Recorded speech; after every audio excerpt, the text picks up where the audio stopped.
feeling sorry for myself or feeling self-pity. Why? It's my life. I have to live it. And I have the choice of living it as a poor victim or as a winner. And I want to be the winner. I don't like victims. Because a victim cannot achieve anything. Just run away from everything. The winner attacks. The winner says, I'm gonna try it. Even if it's hopeless, I'm still gonna make it.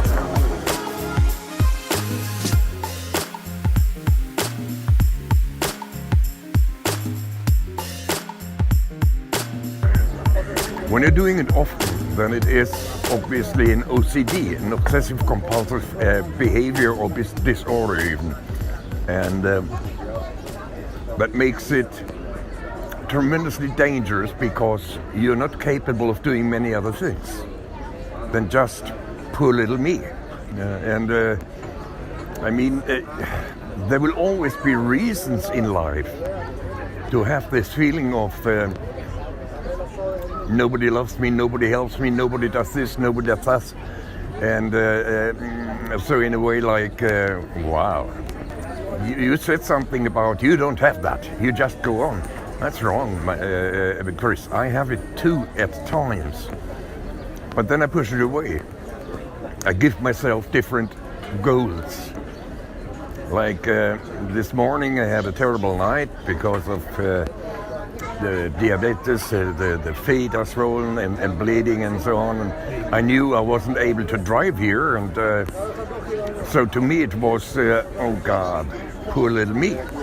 And then I said, bullshit.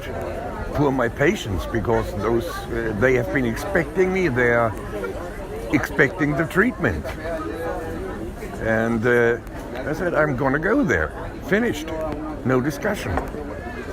And then just before I wanted to drive, my wife looked at me and said, "God, you're really ill today." And the feeling of poor little me came up again, and I said, well. But then I changed it right away and said, nah, that's the way it is. I am permanently ill, and with illnesses like mine, it's normal to have bad days and have good days. That's when she said, oh, come on, I've changed my clients. So I take them tomorrow. I can drive you today to Gibraltar. And I said, wow, that was good news. And halfway there, I realized I wouldn't have made it halfway. There's no way. But feeling sorry for myself or feeling self-pity, why? It's my life. I have to live it.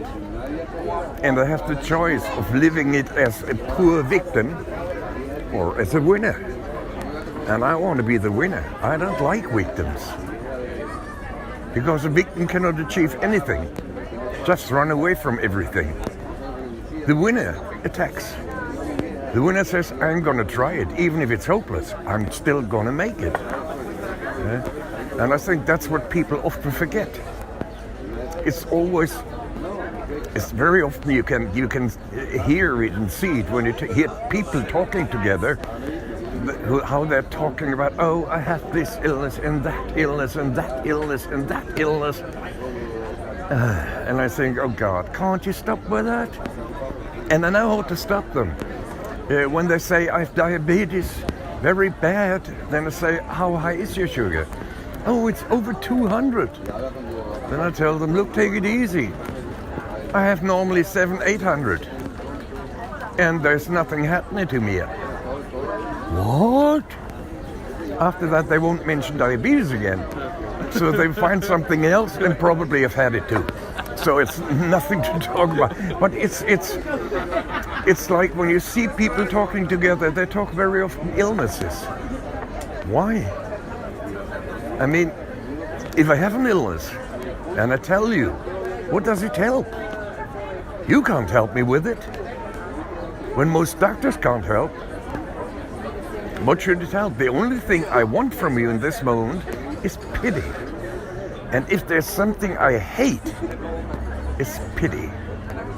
Or this patronizing clapping me on the head. Oh, poor you.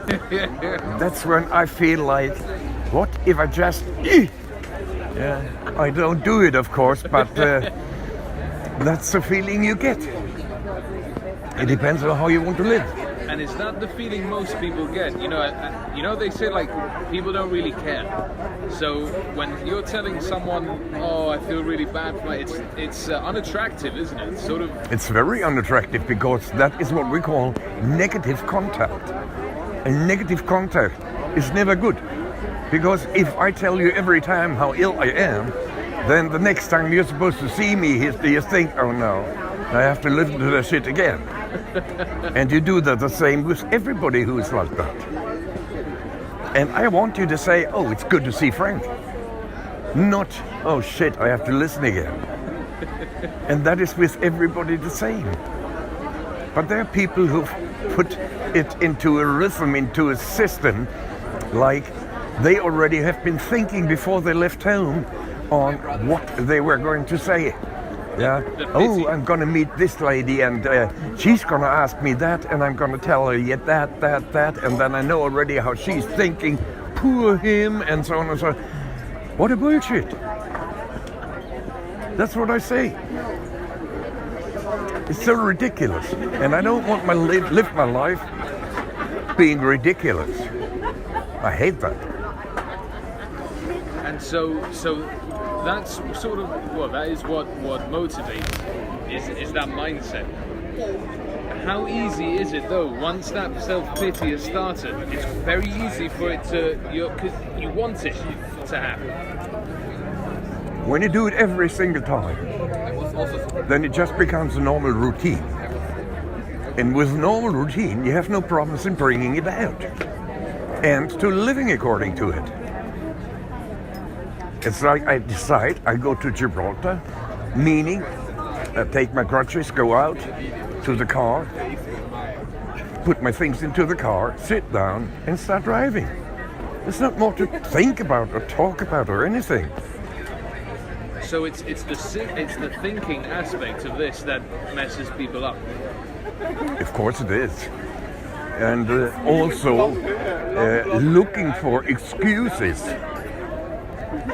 Because either you're too lazy to do it, or you really don't want to do it, or something else.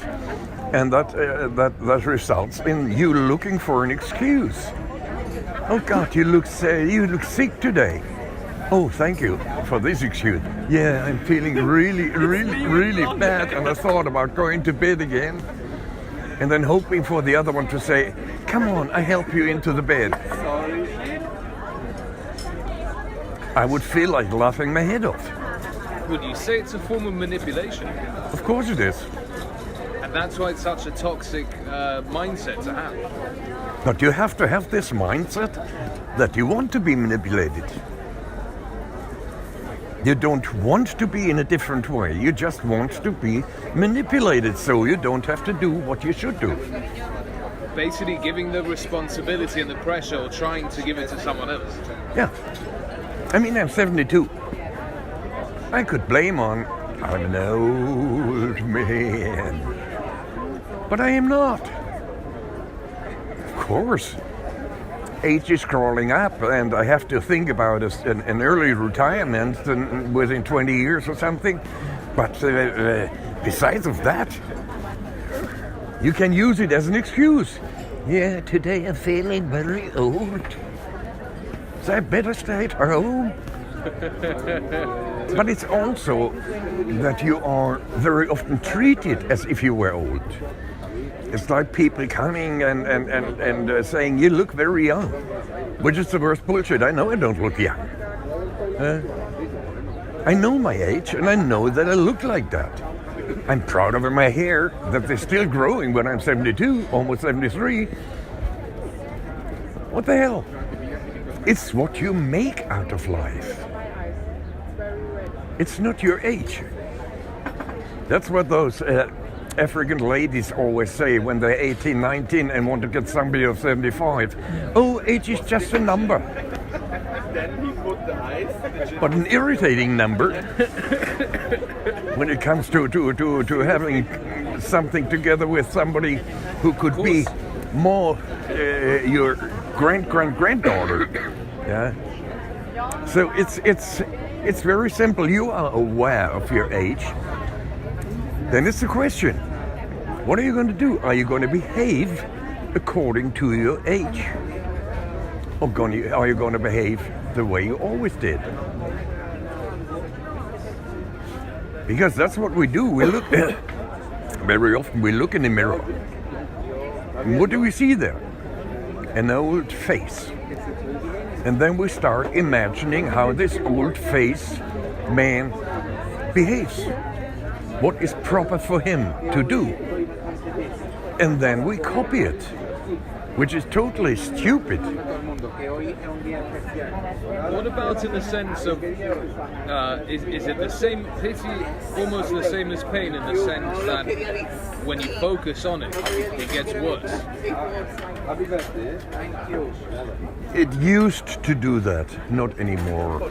Now I'm simply aware of it because I can't sleep because of the pain. So that's very simple. And so when I wake up, I find, okay, today it's a hell.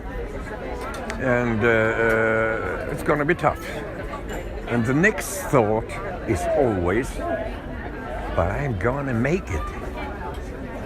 Nothing is going to stop me ever.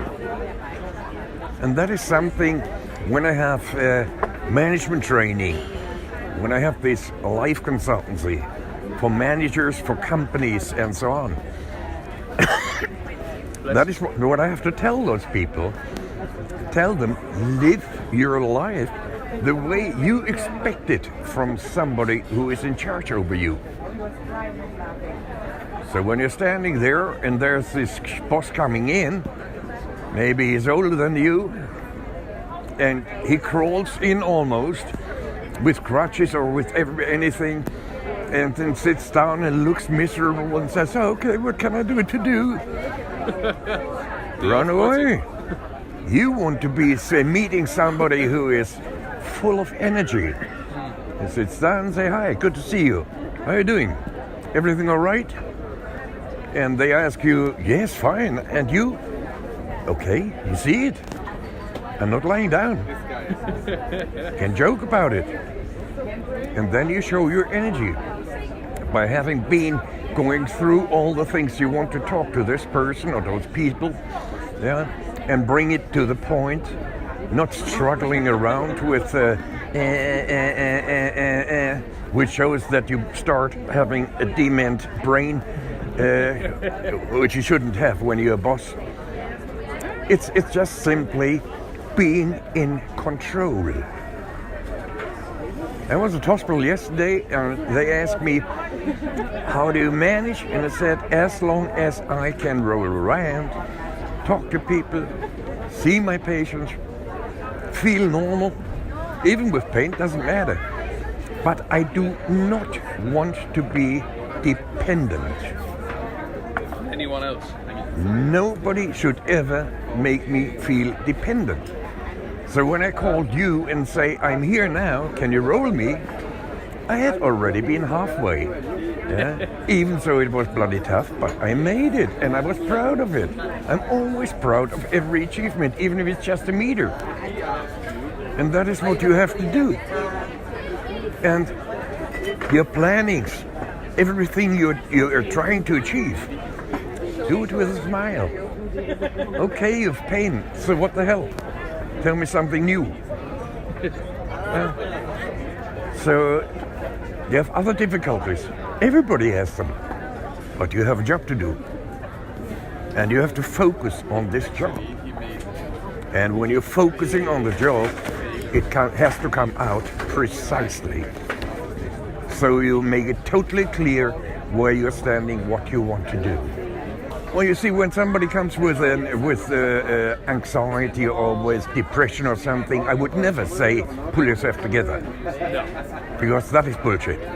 But when you see somebody who is pitying himself or herself, I would say, how about putting yourself together?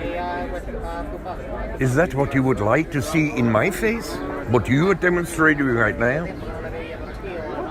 That's what my patients like and some dislike. I'm always honest. I always tell them exactly what I think. And when somebody comes with this attitude, I say, look here, you want help? Start helping yourself. Start deciding that you want to have a normal life. And then I can help you. I can guide you to that. It's no problem whatsoever. But the decision has to be made by you first. And once you have made it, it's peanuts for me to make the rest, to do the rest.